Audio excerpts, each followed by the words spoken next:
Бүгінде елбасымыз Нұрсұлтан Әбішұлы Назарбаевтың болашаққа бағдар, рухани жаңғыру бағдарламасында көтерілген мәселелерді жүзеге асыру мақсатында еліміздің жоспар жасалынып көптеген іс-шаралар ұйымдастырылуда.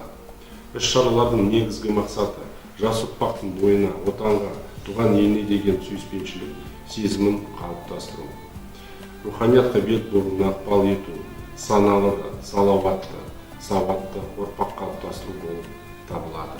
Осы орайда республикамыздан одан қалды. Біздің облысымыздың сот саласында да көптеген іс-шаралар жүзеге асырылуда.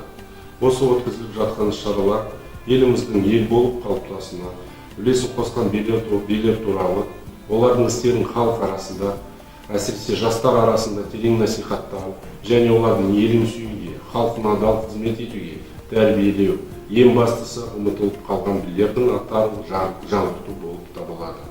Солардың бірі және бірегей Жабайұлы 90 би.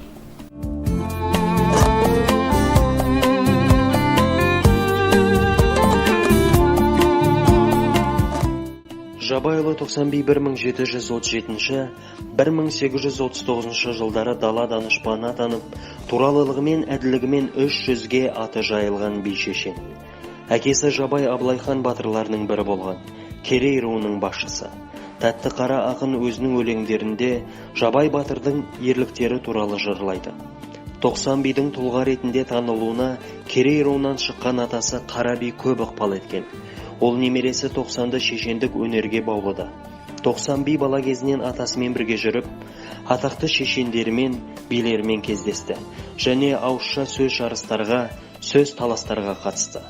Жас кезінен өз руының ақылшысы болып қаны қоймай, әділ би бола білді. 15 жасынан бастап халық оны Төбе би, солтүстік өңір Омбы, Петропавл, Көкшетау, Қостанай қазақтарының бас биі деп атады. Алғашқыда 90 би Ақмола округының Еменәлі Керей болысының биі, кейін Тобыл губерниясының барлық қазақ болыстарына би болды. Ол кісіні Қазақстанның барлық өңірлеріне шиеленіскен қиын дауларды шешуге шақырған. Оның адалдығын, әділдігін, риясыздығын құрметтеген. 90 би зәбір көрген кедей халықтың абыройы мен намысын қорғаған. Осы қасиеті үшін де халық оны құрметтеп сыйлады. Өзінің толғау, толғаныстарында туыстық араздықты, адамдардың жағымсыз мінездерін сынап, келісімге шақырған. Өсиет сөздерді, арнаулары, қазаға көңіл айтқан жұбату сөздері халық жанында сақталған. Әрбір адам би бола алмайды. Би болған адамдар өз халқының тарихын, салт дәстүрлерін, құқық заңдары мен шариғатын білетін айрықша тұлғалар болады. Олар шешен, суырып, салма ақын, мақал мәтелдерді, аңыздарды, белгілі қазақ ақындарының шығармаларын жақсы білетін адамдар болған. Билердің көбі қарапайым адамдардың тілектері мен қажеттіліктерін білетін кедей халықтан шыққандарына тарих куә. 90 бидің зиратының қайда екендігі бертінге дейін белгісіз болып келеді.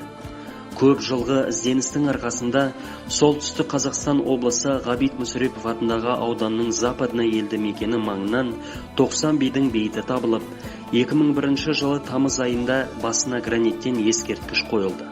Ал 2006 жылы кесене тұрғызылып, Западна елді мекені 90 би ауылы деп өзгертілді. Петропавл қаласының бір көшесіне оның аты берілді.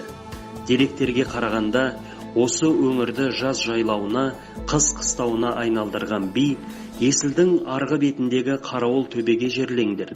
Төбінде осы жер 9 жолдың торабына айналады. Сонда ұрпақтарым еске алар деп, ұрпақтарына өсиет қалдырған екен.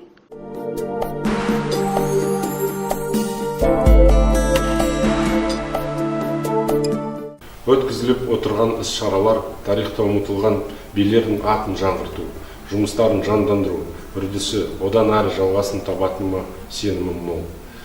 Келесі кезекті Жақсы аудандық сотына беремін. Еліміз аман, халқымыз тыныш болсын, ағайын.